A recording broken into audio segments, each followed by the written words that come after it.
A todos ustedes, queridos amigos, sean bienvenidos a este canal de YouTube Nelter de la Cruz. No se les olvide darle su like, acá abajo la campanita, píquenle, púchenle para llegar a más personas. Estamos con las preguntas y respuestas del presidente. Algunos países latinoamericanos líderes lo han visto, han mencionado que usted es el líder de la izquierda en América Latina. Si cree que Lula da Silva será este relevo para las izquierdas en América Latina, si nos pudiera comentar si vio este mensaje, qué opinión le merece, qué reflexión nos puede dar. Bueno, que estamos muy contentos con la llegada del presidente Lula. Fue pues todo un acontecimiento porque es el regreso de un proyecto popular, no oligárquico, y el presidente Lula enfrentó una embestida muy fuerte que lo llevó injustamente a la cárcel y él resistió y salió de prisión para volver a gobernar Brasil. Lo logró, como él mismo lo expresó ayer, a pesar de que utilizaron muchísimo dinero público y privado para evitar que triunfara. Y lo logró con el apoyo del pueblo de Brasil. Por eso es válida la frase de Ricardo Flores Magón, que solo el pueblo puede salvar al pueblo. Y también la frase de el Patricio, oaxaqueño, paisano de Ricardo Flores Magón, de que solo el pueblo puede salvar al pueblo. Con el pueblo todo, sin el pueblo nada, decía Benito Juárez. Entonces nos dio mucho gusto, me representó Beatriz, porque pues hay una relación de amistad, me informó de que el presidente Lula le comentó que quiere venir,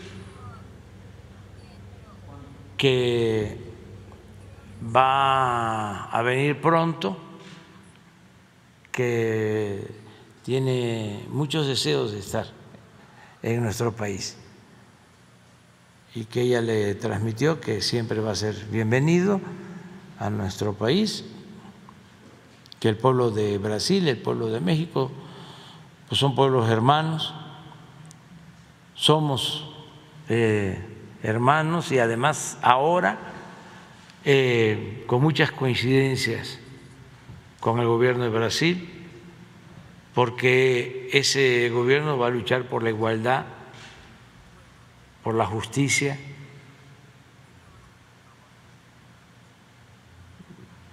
también en situaciones complejas.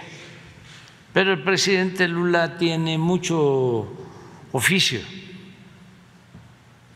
político, es un hombre muy experimentado, va a tener una oposición beligerante. Ya desde ayer le pusieron la banda representantes del pueblo de Brasil. Yo creo que es más simbólico, mucho más importante, porque el señor Bolsonaro decidió viajar en la víspera a Estados Unidos.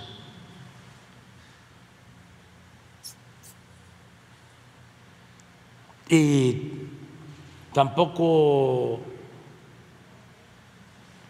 para nosotros el señor Bolsonaro significó un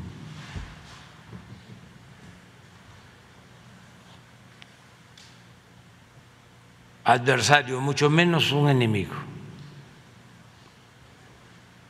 Sencillamente son proyectos distintos.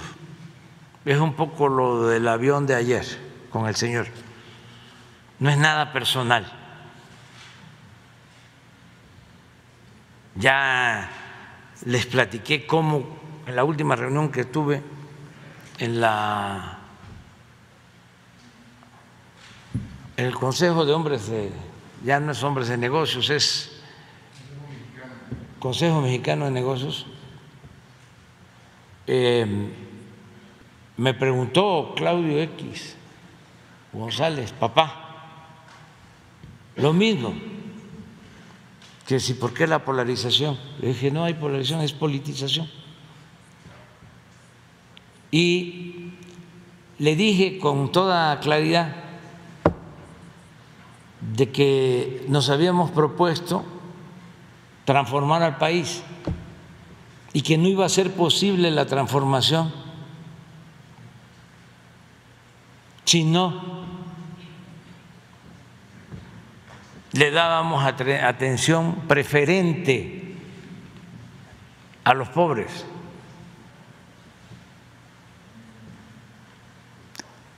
Que además esa era la razón de ser de nuestro movimiento.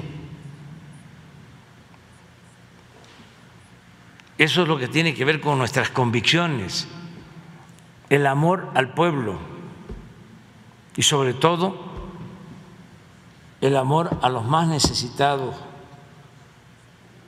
a los desposeídos, a los humillados, pero que además los pobres eran leales.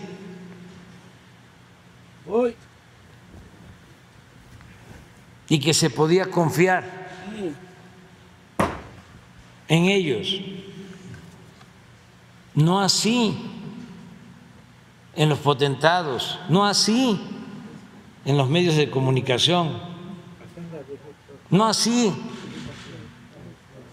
en los intelectuales del régimen, no así en sectores de clases medias aspiracionistas, individualistas.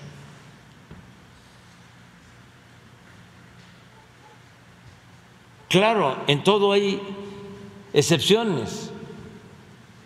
En empresarios hay excepciones, empresarios que tienen dimensión social, dimensión cívica. En los periodistas, claro que hay excepciones. Además, es importante diferenciar entre lo que es la élite del periodismo y los periodistas.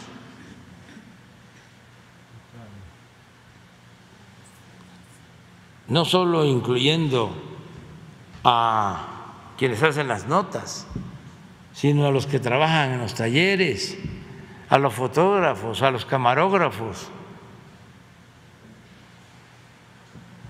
Entonces sí hay diferencias, pero imagínense si nosotros queremos transformar al país y nos apoyamos en los potentados, es como poner la iglesia en manos de Lutero.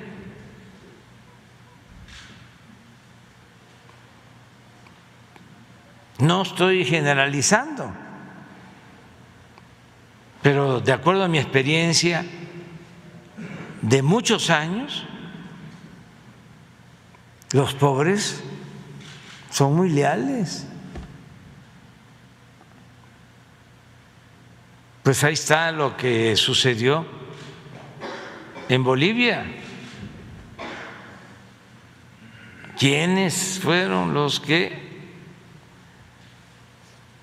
recuperaron el movimiento de transformación en ese país? En Brasil, ¿quiénes fueron los que votaron por Lula? Entonces, no hay que andarnos por las ramas. Es muy claro. Si se le tiene amor al pueblo,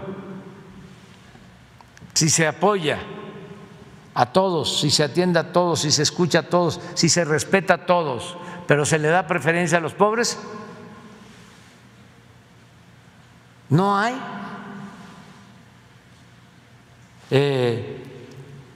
nada que temer. Esa es la estrategia. Pero ustedes creen, como era antes, de que atendiendo a los potentados, como en la época de Porfirio Díaz y de Limantur, que la Secretaría de Hacienda nada más estaba para recibir a los llamados hombres de negocio. En la Secretaría de Hacienda nunca se recibía a campesinos, ni a obreros, ni a comerciantes pequeños, medianos, ni a pequeños, medianos empresarios.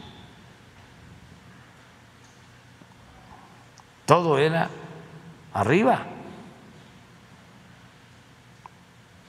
Entonces eso ya cambió y, repito, no es nada personal, no es de odios, es que nosotros consideramos que esa es la forma de tener una sociedad mejor. Ahora sí que la aplicación correcta del término del concepto sociedad,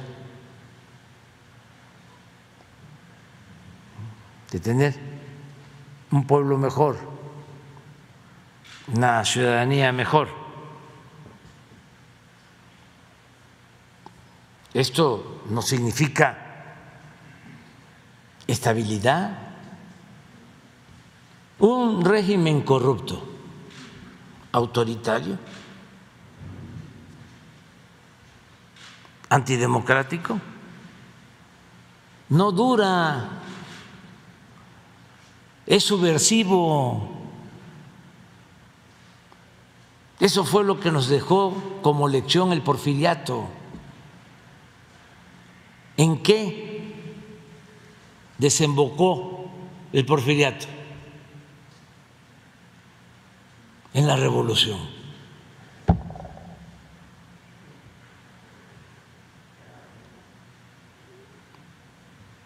Un régimen corrupto, autoritario, solo puede ser transitorio.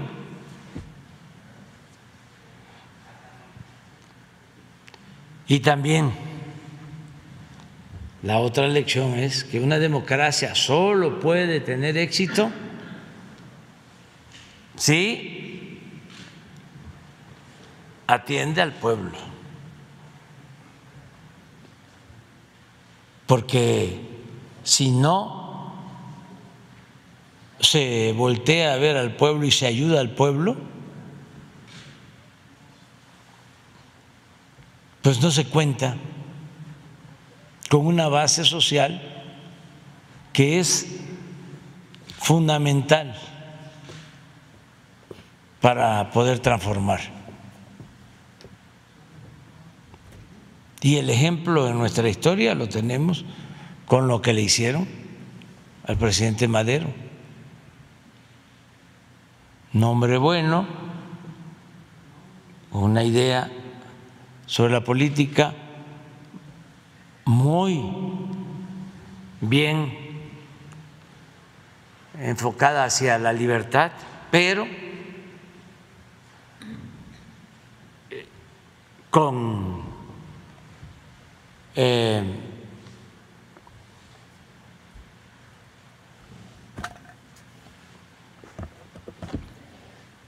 poca importancia en lo social, sobre todo en el conflicto agrario, en el problema de la tierra. Él por eso no pudo o no quiso hacer la alianza con los campesinos, con el zapatismo, que era lo que le podía, no fácil, porque estaba complicadísimo el asunto. Eran 34 años de dominio porfirista. Imagínense cómo estaba enraizado ese régimen, que ni la revolución pudo cambiarlo. Se avanzó, pero en lo político no. Pues entonces era muy difícil, pero la única posibilidad de enfrentarlos era apoyándose en el pueblo. Entonces, cuando lo dividen, porque hicieron una labor de zapa para que no se uniera con Zapata, y lo separan, es muy triste, por ejemplo, que en el plan de Ayala de 1911, Zapata lo que plantea, además de el derecho a la tierra, es el desconocimiento del presidente Madero y el reconocimiento de alguien que después, inmediatamente después de su buena labor en el inicio de la revolución, sobre todo en la batalla de Ciudad Juárez,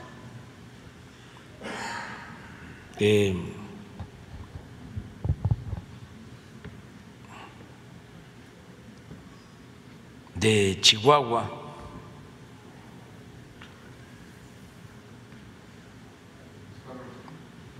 Pascual Orozco, en el documento reconocen a Pascual Orozco los zapatistas. No, ya lo encontré. Como el dirigente, porque ya estaba hecha la labor de separación.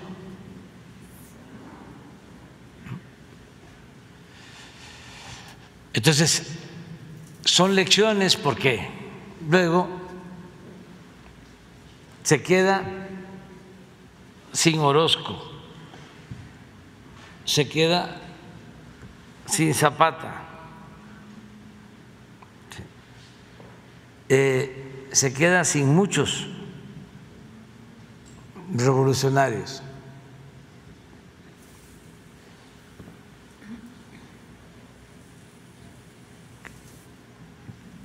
Con él sí, por eso es el año de Villa, porque él sí está con Madero. O sea, cuando Huerta va a combatir a Orozco, a Chihuahua, y va Villa, Huerta lo encarcela a Villa y se fuga de la cárcel Villa. Pero hay la versión, pero eso es para historiadores, de que no se fugó, que le abrieron la puerta por instrucciones de Madero.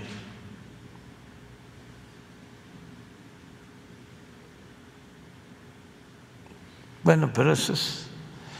¿La lección cuál es? ¿Sí?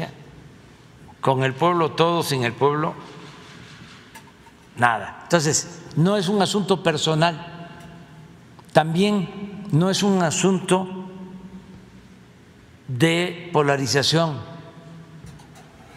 no es un asunto de exclusión, no, es que tenemos muchos millones de mexicanos el deseo de lograr una sociedad mejor y para eso se necesitan cambios, transformaciones que no quieren los conservadores. Y hablo de conservador porque es eso. El conservador es el que quiere conservar el régimen,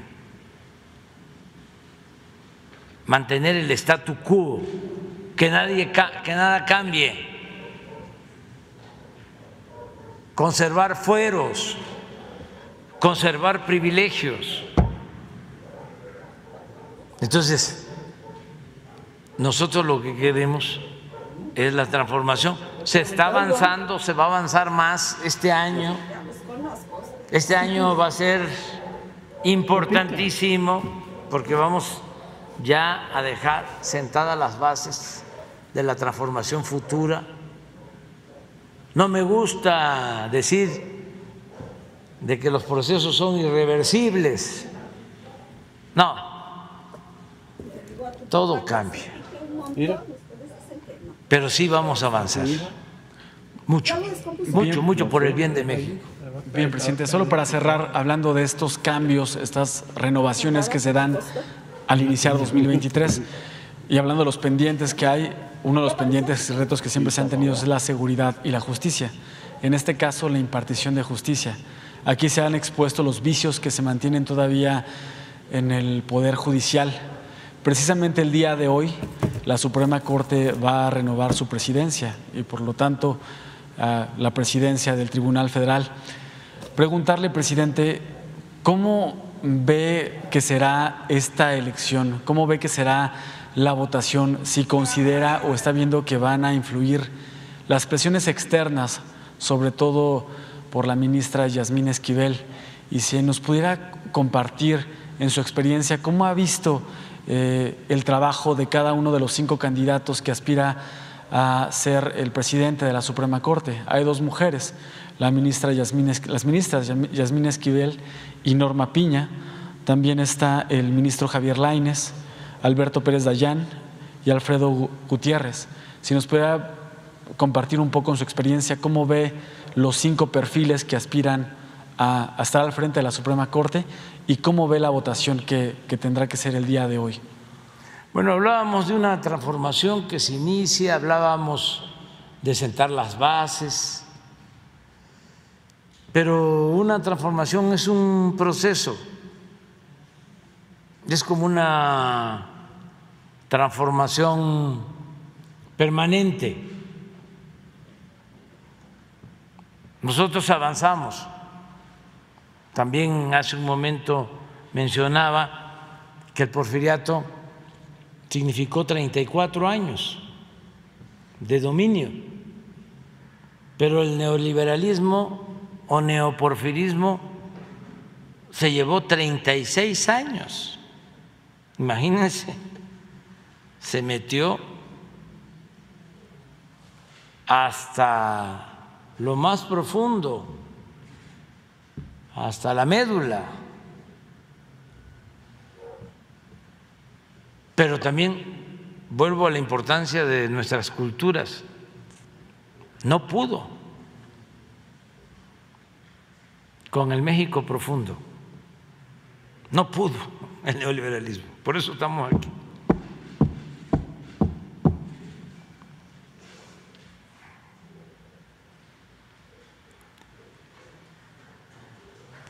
Entonces, fue bastante lo que avanzaron en querer que México fuese país de unos cuantos, 36 años, con lo mismo. Entonces, tomaron las instituciones, crearon una república aparente,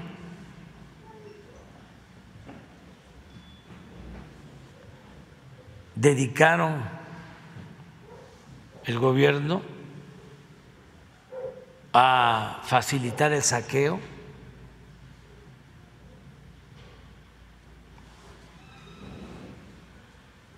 impulsaron mucho un estilo de vida en donde vale el que tiene, un estilo de vida materialista, individualista, egoísta. Se fomentó desde luego el racismo, el clasismo, y se secuestraron a las instituciones. Yo podría decir, con todo respeto, y también hay honrosas excepciones, que el Poder Judicial está secuestrado, como estaba secuestrado el Poder Ejecutivo. Entonces va a ser labor hacia adelante liberar del Poder Judicial, que jueces, que magistrados, que ministros internalicen lo que es la justicia, porque parece paradójico o contradictorio, pero no tienen claro o no tienen sentimientos, emoción social en favor de la justicia.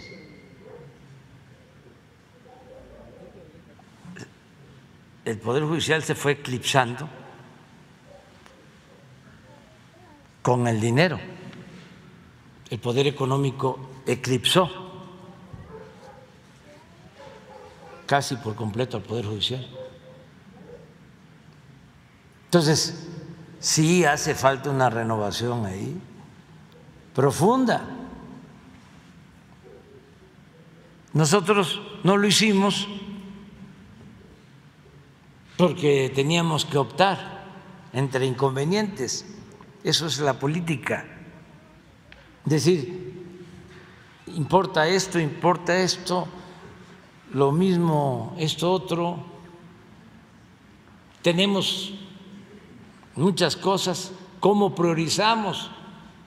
¿Qué es primero? ¿Qué es segundo? ¿Qué es tercero? Para no fracasar. Es toda una estrategia.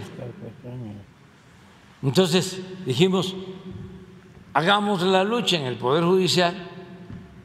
Ya se los expliqué un día. Me planteaban una reforma constitucional como la de Zedillo, que llevó a cabo en el Poder Judicial para cambiar ministros. Dije, no, eso no, porque además no resuelve el problema. Pero por lo menos quita a todos los ladrones. Viene de abajo hacia arriba y también de arriba hacia abajo. Pero es todo el cuerpo. O sea, son jueces, es una pirámide, luego magistrados en medio y hasta arriba la Suprema Corte de Justicia, los ministros, que son 11. Entonces, ¿cómo hacerle si desde los jueces, no todos, pero hay una concepción conservadora que están siempre a favor del cliente, no a favor del pueblo, no a favor del ciudadano, mucho menos a favor del pobre? ¿Cómo hacerle ahí? Ni modo que se les despida a todos. Pero aún en ese caso, que sería un acto autoritario, ¿con quién se sustituye?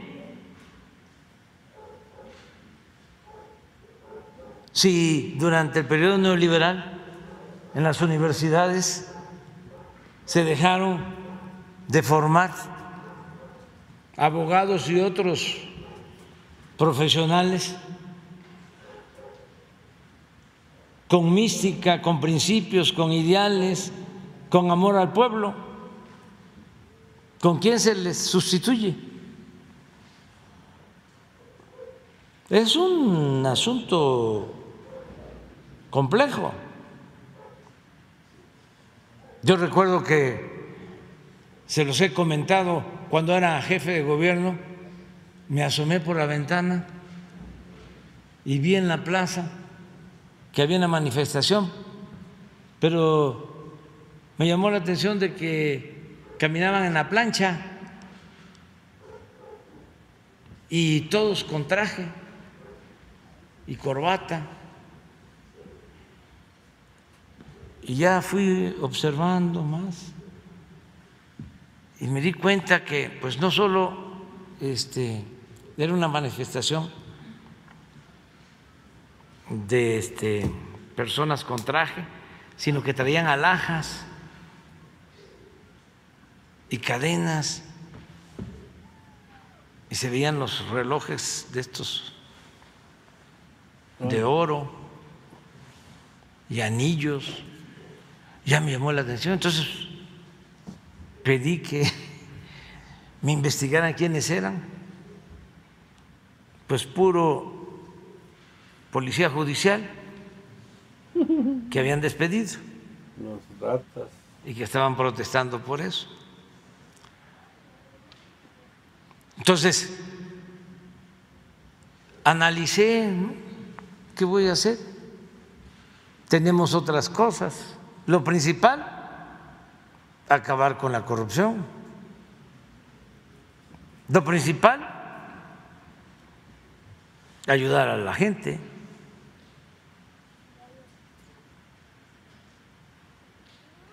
Lo principal, pues que se haga conciencia de que por el bien de todos, primero los pobres. Y así fuimos definiendo las prioridades, que deben de ser como 100, porque también como el gobierno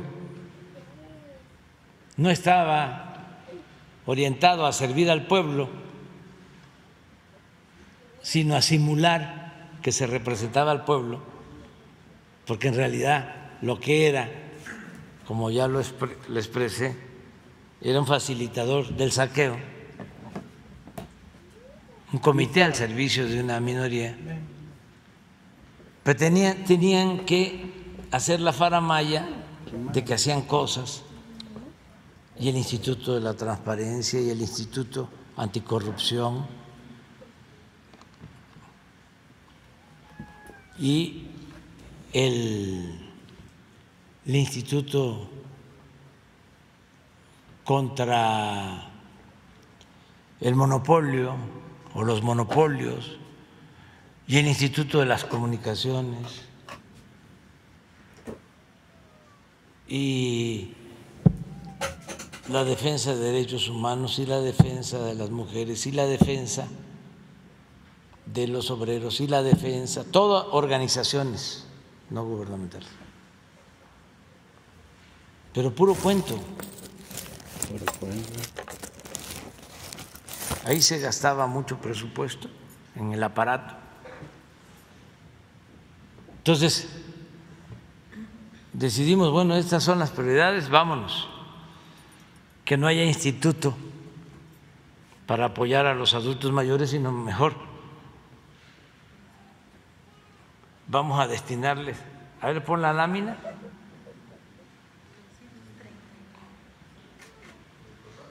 ¿De cuánto es el presupuesto para el 2023?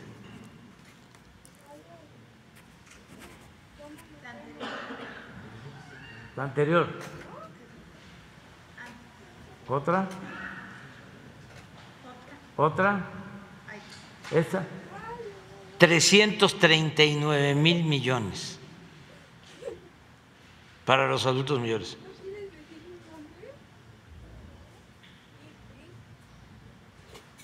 Casi 340,000 millones.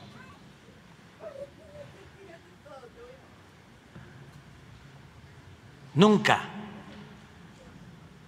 en la historia. Solo el bimestre, 52,000 millones. Es lo que tiene en un año, en promedio, de presupuesto un estado de la República. Y no hay instituto.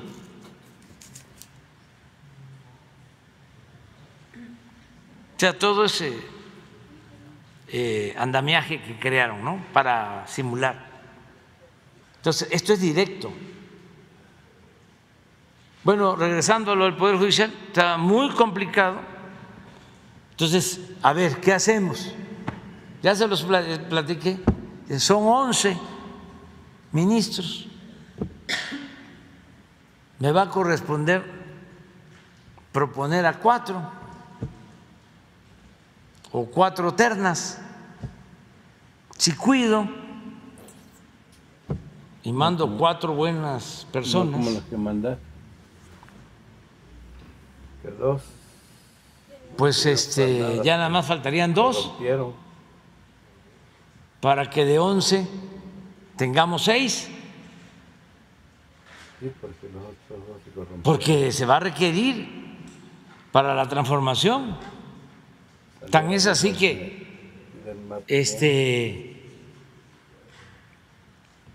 las leyes que nos aprueban en el legislativo, los conservadores acuden a la Corte para pedir que se declaren inconstitucionales. Entonces, sí ayuda. Por ejemplo, la ley eléctrica, que los conservadores la vetaron para ayudar a Iberdrola de España, en contra de la Comisión Federal de Electricidad y para que aumentaran las tarifas de luz. Todavía, como se ganó por mayoría simple en la Cámara, acudieron al Poder Judicial para declararla inconstitucional. Entonces ahí, para que se declare inconstitucional una ley, se requiere 2/3 partes. Entonces, de los 11 ministros, si se cuenta con 4, pues ya con eso se asegura que no declaren inconstitucional una ley. 4 no incondicionales, 4 que defiendan el proyecto de transformación, que no pertenezcan al viejo régimen. No los investiga bien. ¿Qué creen que nos pasó? Que de los 4 que propuse, 2 nos dieron la espalda, no al presidente, al proyecto. Anda pura lacra, hijos del mar. Y nos cuesta trabajo. Sin investigarlos. Tienes todo el poder. Entonces, viene ahora el cambio de presidente.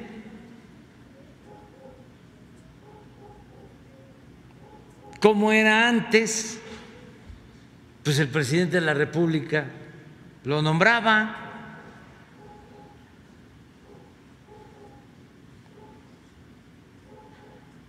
Pero nosotros no tenemos mayoría, ni siquiera aspiramos a eso, a tener dominio de otro poder, porque somos demócratas y queremos que haya un verdadero Estado de Derecho, no como sucedía antes, que lo que había era un estado de chueco. Pero eso es como el señor del avión de ayer. ¿Cuándo lo van a entender los del gremio de abogados? Pues así están todos los. También con honrosas excepciones. ¿Cuándo lo vas a cambiar? Es como lo que Natura no da, Salamanca no otorga. O sea, no se puede. Entonces, ¿a quién quieren los del antiguo régimen? Ya lo dije, al más rico, al más rico. Hagan ustedes la investigación. Ustedes ya quieren que yo haga todo el trabajo. ¿Cuándo no? Pero ¿cuántos años han pasado? ¿Cuántos años han pasado y los medios no dicen nada? Y callan. Entonces, ¿cómo imaginaron de que la ministra Yasmín era, ¿sí?, en la mentalidad autoritaria que tienen estas personas, la designada por el presidente, pobre abogada Yasmín, toda una guerra. Pues no quedó. De potentados, medios de información, columnistas, intelectuales del régimen, vendidos y alquilados. Pues quedó una prianista, pero Norma Piña, una lanzada contra la señora.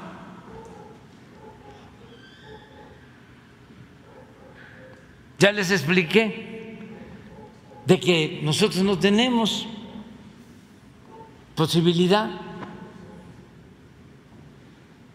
ni siquiera nos importa. Va a ser tarea, eso sí, de los que vengan.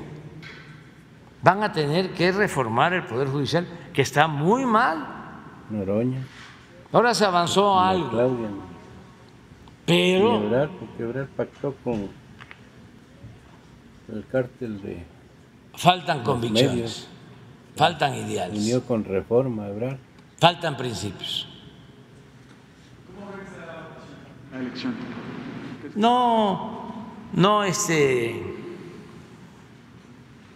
No tengo ahí ninguna injerencia de ningún tipo. Si yo fuese como piensan mis adversarios, pues quedaría quien el presidente decidiera. Pero no es así. No somos iguales. No se puede gobernar México sin autoridad moral. Si yo quisiera que quedara un ministro, una ministra pues, a ver, como era antes, en lo oscurito. Le pido el favor. Les valió gorro que considere a Cedillo, a Fox, la posibilidad. Algorolas de Felipe Calderón, No, al Peñejo de prefiero Peña. ir a hablar con las comunidades de la Sierra Norte, de la Sierra Juárez. Prefiero ir a Sonora, a Yécora, a ver cómo va la ampliación del camino de Chihuahua a Guaymas. Prefiero ir con los yaquis. ¿Qué no es justicia devolverle pues sí, 30,000 hectáreas a los yaquis?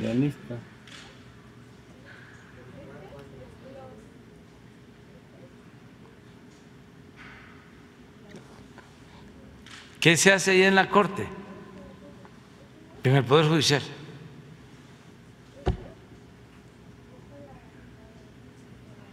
Si les digo que para defender la industria eléctrica nacional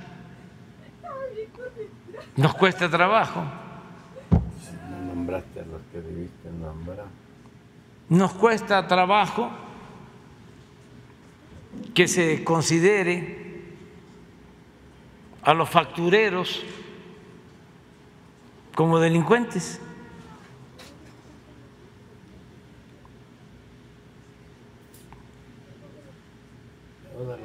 Porque pues ahí está la macoya arriba. Pero eso no significa que el país esté en manos del conservadurismo y de Claudio X González y de Héctor Aguilar Camín y de Krause, aunque diga que no quiere polemizar conmigo. Yo tampoco, no es un asunto personal.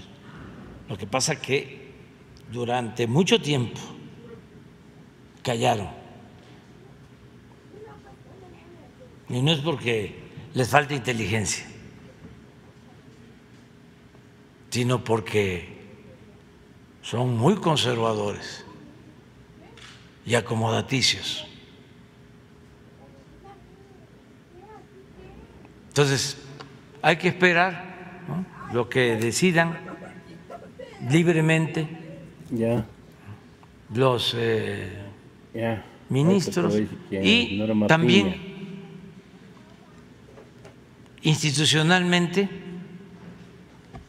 porque ni modo que vamos